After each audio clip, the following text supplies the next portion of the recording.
moo tax la jaaxid waxoon ni jamono dina ñëw ngeen gis ni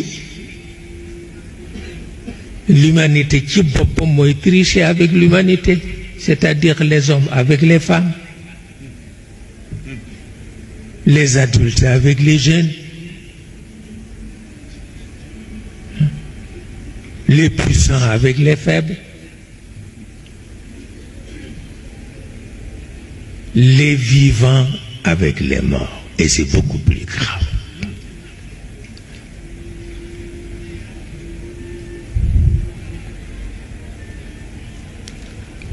C'est beaucoup plus grave. ñiy dund ñooy foye bàmmeel yi